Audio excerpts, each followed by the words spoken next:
धाकड़ खबर, बेखौफजुमा बेबाक अंदाज।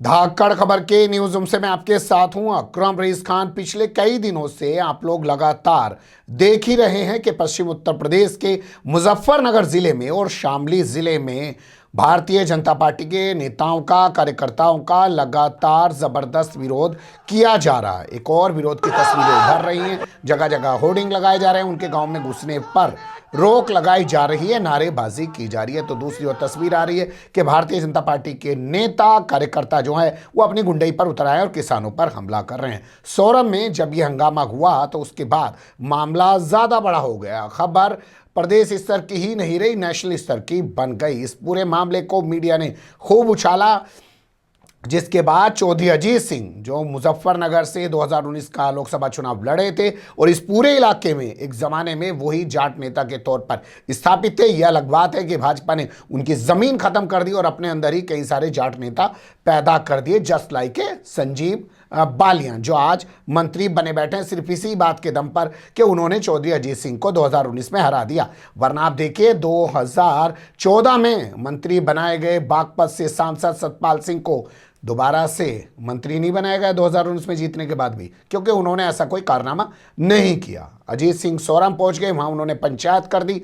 उसके विरोध में संजीव बालियान ने भी पंचायत कर दी, लेकिन पंचायत के बाद संजीव बालियान जब बयान देने पाए तो अपने वही हिंदू मुस्लिम एजेंडे पर आ गए। उन्होंने दिखा दिया कि उन्हें बचने के लिए मुसलमानों का सहारा लेना पड़ेगा। उन्होंने कहा कि जब मुझ पर हमला हुआ, सोरम में मेरे कार्यकर्ताओं पे हमला हुआ, तो उस वक्त मस्जिद के लाउड स्पीकरों से ऐलान किया गया। पहले आप उनका वो बयान सुनिए, फिर आपको बताएंगे कि उन्हीं का ये बयान वो खुद ही किसी तरीके से झूठा साबित कर रहे हैं।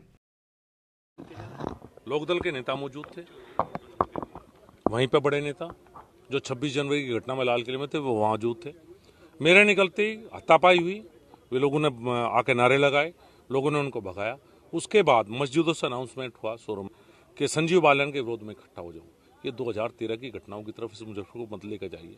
आप 2013 में भी भाग गए थे साहब, इस बार भी भाग जाएंगे। पिछली बार भी हमने भुगता था, सोरम में पुरबालियान में मारे गए थे, पता लेने नहीं आए लोग। ये कभी पूछने नहीं आए सोरम वालों के आंसू, घायल हुए तो भी नहीं आए।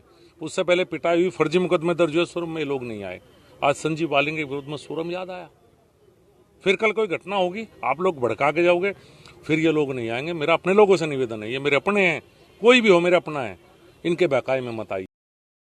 सुन लिया आपने, इन्हें याद आ गई पुरबालियान की, इन्हें याद आ गई सोरम की, इन्हें याद आ गई 2013 के मुजफ्फरनगर दंगों की, इन्हें याद आ गई उस वक्त की मुकदमेबाजी की, और इन्हें याद आ गई मस्जिदों के लाउड स्पीकर की। क्योंकि भैया सबसे आसान तरीका है, रोइए जाके, हिंदू बन जाइए, कहिए कि देखिए वो जो हमला हुआ है ना, वो असल में मुसलमानों ने हमारे ऊपर कर दिया है, मुसलमान हमारे दुश्मन हो गए हैं। क्योंकि इस क्षेत्र में जो है अब हिंदुओं की पार्टी काम कर रही है और हिंदू जो हैं मुसलमानों को पच नहीं रहे हैं। ये असल में जो हमारा विरोध कर रहे हैं ये किसान भी नहीं है, ये असल में मुसलमान हैं। हमेशा की तरह मुसलमानों का सहारा लेकर बच जाना ये इन भाजपाइयों से कोई भी आसानी से सीख और समझ सकता है। लेकिन अब इनका एक बयान आपके सामने रख रहा हूं, उस बयान को देख लीजिए। ये खुद ही झूठे साबित हो रहे हैं, खुद ही इनके बॉल बचन कुछ और हो रहे हैं, कह कुछ रहे हैं, इनकी जबान से कुछ निकल रहा है। लगता है ज्यादा बोलने के चक्कर में आदमी कभी झूठ बोल ही जाता है, क्योंकि सच बोलने वाला कितनी भी बार बोलेगा तो बार बार सच ही बोलेगा। सुन लीजिए।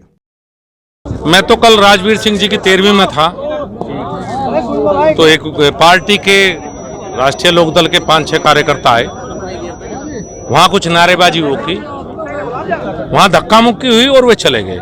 मैं भी वहाँ से निकला और अगले गांव का आंकड़ा मेरे कार्यक्रम थे, वहाँ चला गया।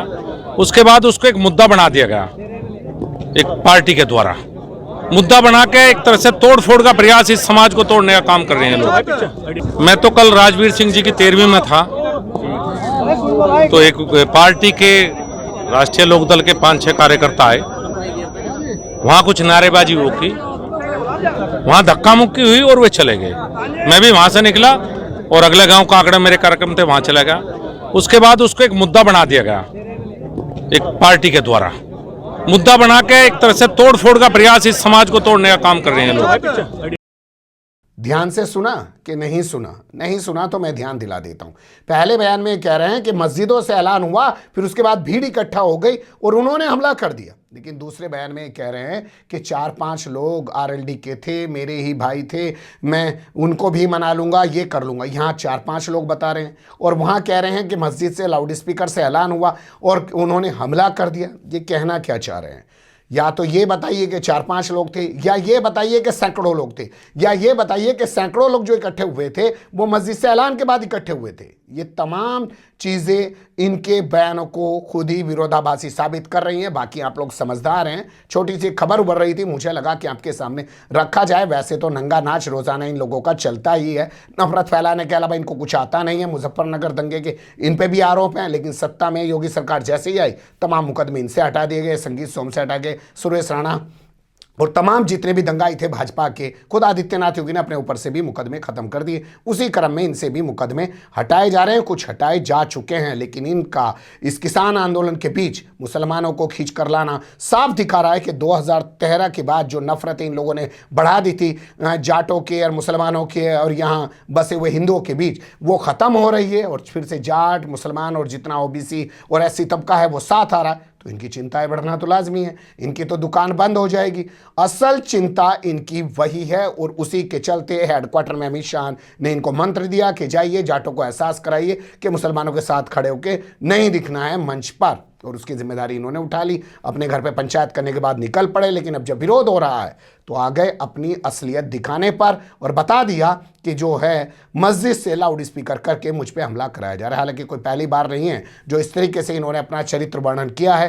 पहले भी हमेशा इस तरीके के आग बबूला जो है जहर अफशाई वाले बयान दे चुके हैं। लेकिन इनके खिलाफ कौन एक्शन लेगा जी?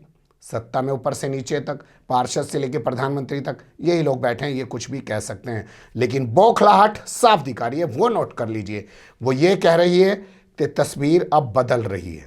लोग नफरत पसंद नहीं कर रहे हैं और इनकी नफरतों में नहीं आ रहे हैं। लोग अब असल मुद्दों की बात करने लगे, तो उससे इन्हें लग डर रहा है और इन्हें डर अपना बरकरार रखने के लिए वही हिंदू मुस्लिम का एजेंडा चलाने को विवश होना पड़ रहा है। बने रहिएगा धाकड़ खबर के साथ। फिलहाल कमेंट्स के रूप में आप लोग अपनी राय दे सकते हैं, खबर को लाइक कर सकते हैं, चैनल को सब्सक्राइब कर सकते हैं और ज़्यादा से ज़्यादा हमारी खबरों को शेयर कर सकते हैं। फिर ऐसे ही किसी सुलगते हुए या उलझते मुद्दे लेकर मैं आपके सामने हूँगा हाजिर। फिलहाल अभी मुझे दें इजाज़त।